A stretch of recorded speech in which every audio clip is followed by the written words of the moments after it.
Hey everyone, it's triplemangothreat, and today we're going over a $45 budget deck tech. If you would like to support this channel, please leave a thumbs up, comment below, or subscribe. If you would like to further support the channel, please be sure to check out the merch, or if you would like this deck or any of the cards in it, check out the links below. So our commander is Yasova Dragonclaw. For 2 and 1 green, we have a 4/2 human warrior. Our commander has trample, and at the beginning of combat on our turn we can pay 1 and is it hybrid twice, so 3 mana total. If we do, we get to gain control of a target creature an opponent controls with power less than Yasova Dragonclaws until end of turn. Untap that creature and it gains haste until end of turn. So it's important to cast our commander as soon as possible, and we're going to do that with mana rocks. Starting off, we have Commander Sphere. We can tap it to add 1 mana of any color in our commander's color identity. Dark Steel Ingot. It's indestructible, and we can tap it to add 1 color of any mana. Gruul Signet. We can pay 1, tap it, we add a red and a green to our mana pool. Izzet Signet. We can pay 1 and tap it, we can add a blue and a red to our mana pool. Simic Signet. We'll pay 1, tap it, we get a green and blue to our mana pool. Talisman of Creativity. We can tap it to add colorless, or we can tap it to add a color of blue or red, and it deals 1 damage to us. Talisman of Curiosity is the same thing. We tap it to add a colorless, or we can add a green or blue and it deals 1 damage to us. Temur Banner can add a green, blue, or red to our mana pool, or we can pay those 3 colors, sacrifice it, and draw a card.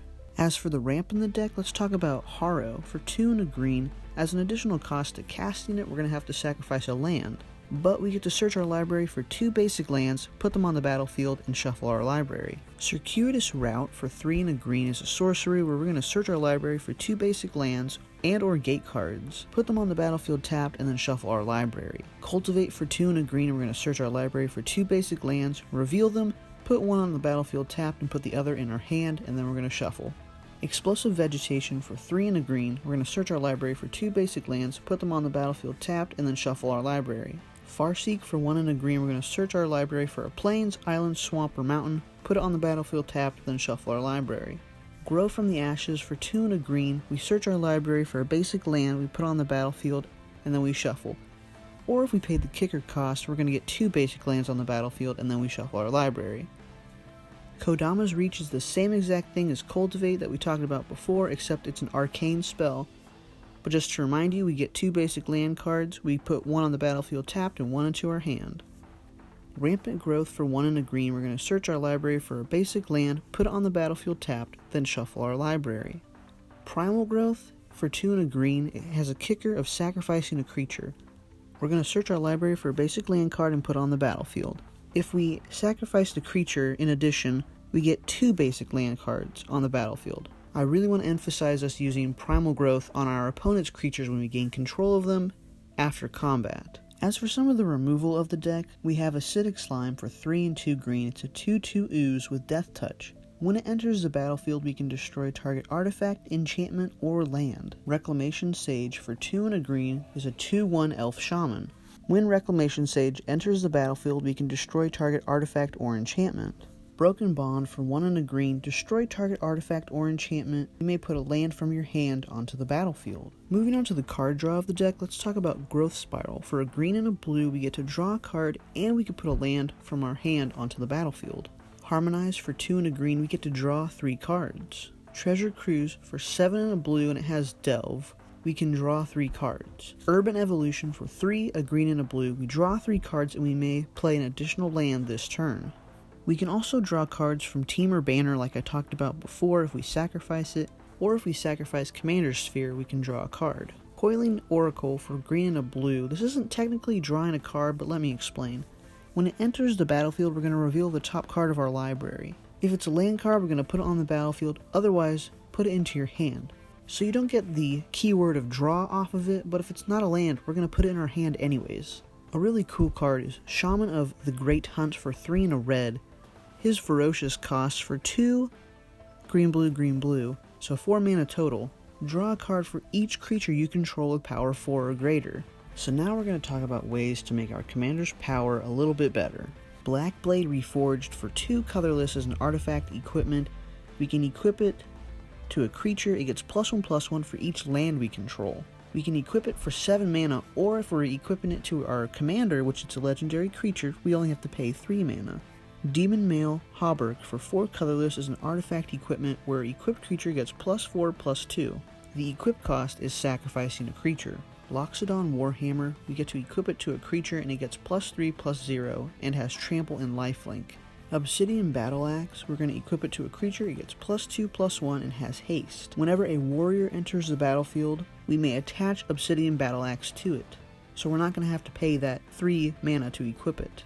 So the point of this deck is to gain control of our opponent's creatures. Then in combat we're going to swing their creatures at the opponent. After we do so, we're going to sacrifice them in the second main phase, so it will go back to their graveyard. Or we have ways to gain control of their creatures permanently. So how do we gain control of our opponent's creatures? Grab the reins for 3 and a red, we get to choose one. Until end of turn, you gain control of target creature and it gains haste. Goatnap for 2 and a red, gain control of target creature until end of turn. Untap that creature, it gains haste until end of turn. If it happens to be a goat, it gets +3/+0 until end of turn. Kari Zev's Expertise for 1 and 2 red is a sorcery. Gain control of target creature or vehicle until end of turn. Untap it, it gains haste until end of turn. Malevolent Whispers for 3 and a red, gain control of target creature until end of turn. Untap that creature, it gets +2/+0 and gains haste until end of turn. Mark of Mutiny for 2 and a red, gain control of target creature until end of turn, put a +1/+1 counter on it, untap it, that creature gains haste until end of turn. So once we have gained control of our opponent's creatures, we've swung with them, it's time to sacrifice them. Feed the Pack for 5 and a green is an enchantment. At the beginning of your end step, you may sacrifice a non-token creature. If you do, put X 2/2 green wolf creature tokens on the battlefield, where X is the sacrificed creature's toughness. Ooze Garden for 1 and a green is an enchantment. We can pay a 1 and a green, sacrifice a non-ooze creature, put an XX green ooze creature token into play, where X is the sacrificed creature's power. Play this ability only any time you can play a sorcery. Sheevan Harvest for 1 and a red, we can pay a 1 and a red, sacrifice a creature, destroy target non-basic land. One of the payoffs for our creatures dying is Death's Presence for 5 and a green. It's an enchantment. Whenever a creature you control dies, put X 1/1 counters on target creature you control where X is the power of the creature that died. That is going to be very helpful if we put those counters on our commander, because it's more likely we can get a bigger creature of our opponents. Now there are ways we can permanently gain control of our opponent's creatures. Let's talk about that. Bizarre Trader for 1 and a red is a 1/1 goblin. We can tap him, target player gains control of target artifact, creature, or land you control. Well, we're going to use this on our opponent's creatures when we have control of them. And we're going to make sure that we are the targeted player. Willbreaker for 3 and 2 blue is a 2/3 human wizard. Whenever a creature an opponent controls becomes the target of a spell or ability you control, gain control of that creature for as long as you control Willbreaker. Thank you guys so much for watching. This has been the $45 budget deck tech. Be sure to leave a like and a comment below, and if you'd like to see more of this content, be sure to subscribe. If you'd like to further support this channel, be sure to check out the merchandise. Or if you want this deck or any of the cards in it, click the links below. I'll see you all in the next one. Peace.